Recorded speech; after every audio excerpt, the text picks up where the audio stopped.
Hello everyone. Today we will do the topic advertisements. Before starting the topic, can you tell me what is an advertisement? Okay, let me tell you. An advertisement is a message which is carried in newspaper, magazines, radio, television, and the posters that we see in the marketplaces. Advertisement क्या होता है बेटे? ये एक message होता है जो कि न्यूज़पेपर में आता है, मैगजीन्स में आता है, हम रेडियो पर सुनते हैं, टेलीविज़न में भी देखते हैं और बड़े बड़े पोस्टर भी लगे होते हैं जब हम मार्केट में जाते हैं, बाज़ारों में. The purpose of most advertisement is to persuade a group of people to buy the product or service offered by the advertisement. क्या होता है बेटा एडवर्टीजमेंट में? एडवर्टीजमेंट में हम लोगों को ये कहा जाता है कि किसी ग्रुप ऑफ पीपल के द्वारा कि कोई प्रोडक्ट जो कि एडवर्टीजमेंट में कहा है उसको खरीदें, ठीक है, उस सर्विस को हम अडॉप्ट करें. तो बहुत सारे तरीके होते हैं न्यूज़पेपर में ऐड देने के भी.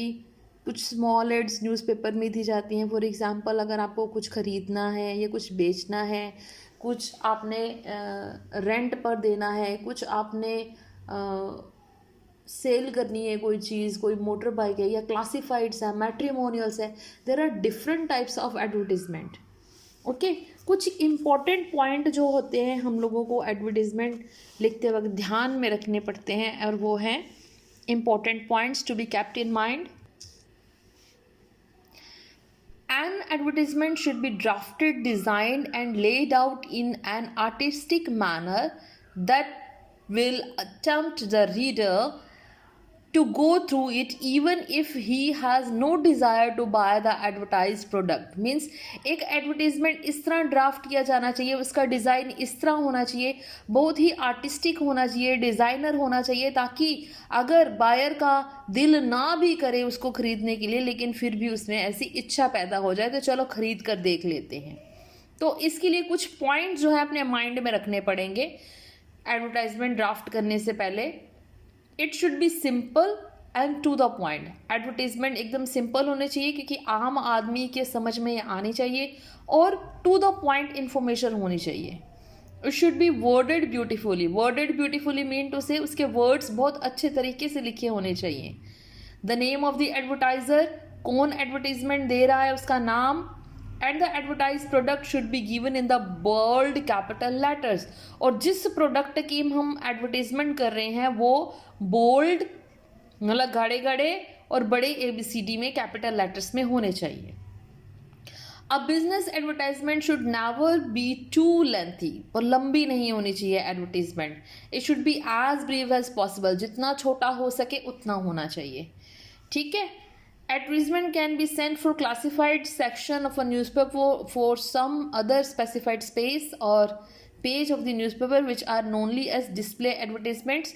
एक पेज होता है जहाँ पर हम अलग अलग टाइप्स के एडवर्टीजमेंट लिख सकते हैं.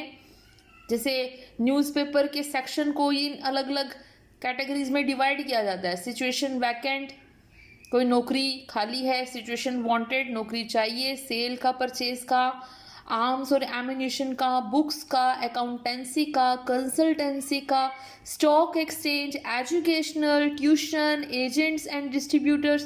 These are the different types of classified section in the newspaper, ठीक है. क्योंकि न्यूज़पेपर में हर एक वर्ड के लिए आपसे चार्ज किया जाता है, हर एक लाइन के लिए आपसे पैसे लिए जाते हैं. तो ये मैक्सिमम वर्ड लिमिट जो है इसकी 80 to 100 होनी चाहिए, क्योंकि इससे ज़्यादा अगर आप लिखोगे तो हर एक वर्ड के लिए एक्स्ट्रा चार्ज आपसे किया जाता है, ठीक है. तो टू द पॉइंट हमारा आंसर होना चाहिए. इसके लिए हम आज हमारी जो फर्स्ट एडवर्टाइजमेंट है वो सेल एंड परचेज जो आपके सिलेबस में है. किसी चीज़ को हमने सेल करना है या किसी चीज़ को हमने परचेज करना है तो उसके लिए हमें एडवर्टाइजमेंट लिखनी है. तो किस तरह से उसको लिखेंगे? For example, we generally have advertisement dealing with the sale of purchase of properties, house hold goods, vehicles etcetera. Mostly जब हम सेल या परचेज की एडवर्टीजमेंट देते हैं तो हमें परचेज ऑफ प्रॉपर्टीज़ मतलब मकान लेना है, कोई घर लेना है, कोई ज़मीन लेनी है, कोई प्लॉट लेना है, कोई गोडाउन लेना है, कोई शॉप लेना है, ठीक है, तो वो प्रॉपर्टीज़ का। हाउस होल्ड गुड्स, घर की चीज़ें, रेफ्रिजरेटर, टीवी हो गया, फर्नीचर हो गया, बेड, अलमीरा, कुछ इस टाइप्स की चीज़ें हो गई, ठीक है। व्हीकल्स में मोटर बाइक है, स्कूटी है, कार है, कुछ भी आपको बेचना या खरीदना है तो इस सेल एंड परचेज कॉलम के अंडर हम उसमें लिखेंगे, सारी डिटेल्स लिखेंगे, क्या क्या उसमें आना चाहिए। All the particulars of property with its price and location should be given. अगर हम प्रॉपर्टी की बात कर रहे हैं तो उसके सारे पेपर्स कंप्लीट, उसका प्राइस कितना है और किस जगह पर प्रॉपर्टी है मेंशन करना जरूरी है। Terms and condition should be mention clearly, क्या क्या टर्म्स है, क्या क्या कंडीशन है, पैसा कब कैसे देंगे, चेक के थ्रू देंगे, कैश देंगे, कब देंगे, सब कुछ मेंशन हो, ठीक है। मेलिंग एड्रेस, कहाँ पर एड्रेस उस पर्सन का, उसका फ़ोन नंबर ये ज़रूर देना चाहिए। In the case of vehicles, अगर हमें व्हीकल्स का सेल और परचेज करना है तो व्हीकल का मॉडल नंबर क्या है, उसका कलर क्या है, एसेसरीज, जैसे अगर गाड़ी है तो गाड़ी में क्या एसी है, गाड़ी में एफएम लगा हुआ है, ठीक है, तो और भी कोई जैसे जीपीएस का है फैसिलिटी का नहीं, इस तरह की जो भी एसेसरीज हैं वो सब कुछ, उसका एक्सपेक्टेड प्राइस के कितने की गाड़ी हम सेल या परचेज कर सकते हैं वो सब कुछ मेंशन हो। घर की चीज़ों के लिए सारे रेलेवेंट डिटेल्स हो कि मतलब कि उसकी वारंटी पीरियड के अंदर है या वारंटी पीरियड पास हो चुका है, उसका एक्सपेक्टेड प्राइस क्या है, उसकी मेंटेनेंस कैसी है, ख़राब तो नहीं है, न्यू दिखाई देती है, लुक कैसा है, सब कुछ मेंशन करेंगे। ओके, तो फर्स्ट एग्जाम्पल हम ले लेते हैं। You want to sell your newly build flat, आप अपना एक नया बना हुआ फ्लैट बेचना चाहते हो तो draft a suitable advertisement in note more than 50 words, 50 word से ज़्यादा आपको नहीं लिखना है। Be inserted in the classified column of the Tribune, Tribune paper है उसके क्लासिफाइड कॉलम में आपको एडवर्टीजमेंट देनी है, तो सारी नेसेसरी डिटेल्स दीजिए। आप कौन हो, शिवम, 364 आरटी कॉलोनी बेंगलुरु में आप रहते हो। तो सबसे पहले आपने हेडिंग क्या देनी है, क्या सेल के लिए है, फ्लैट, तो हेडिंग बोल्ड ब्लैक लेटर्स में फ्लैट फॉर सेल, ठीक है। आप सब कुछ मेंशन करेंगे। A beautifully furnished flat, what is the meaning of furnished, furnished और अनफर्निश्ड दो टर्म्स आती है। फर्निश्ड मतलब उसमें सारा सामान भी साथ में है। A beautifully furnished flat on the first floor having 2 bedrooms, a kitchen, a spacious lobby, 2 bathrooms, washing area and a big room size balcony is available for sale in RT Colony, Bengaluru। ठीक है, सारी चीज़ें लिख दी कि आपके घर जो है, आप फ्लैट बेचना चाहते हो उसमें क्या क्या है, किचन है, खुली जगह है, लॉबी है, वॉशिंग एरिया, कपड़े धोने के लिए, बालकनी है, कहाँ पर है, आरटी कॉलोनी बेंगलुरु जो एड्रेस दिया है वहाँ पर, ठीक है।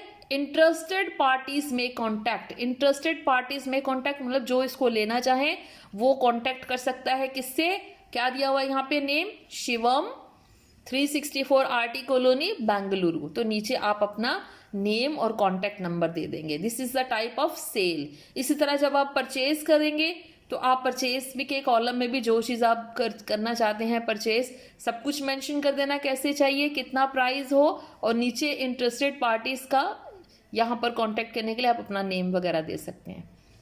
क्लियर? ये आपके सिलेबस में सेल एंड परचेज कॉलम में सिर्फ यही क्लासिफाइड कॉलम है। आई थिंक आपको ये क्लियर है। Okay, so try to solve the practice exercise given in the book. So we will meet you in the next video. Till then, goodbye.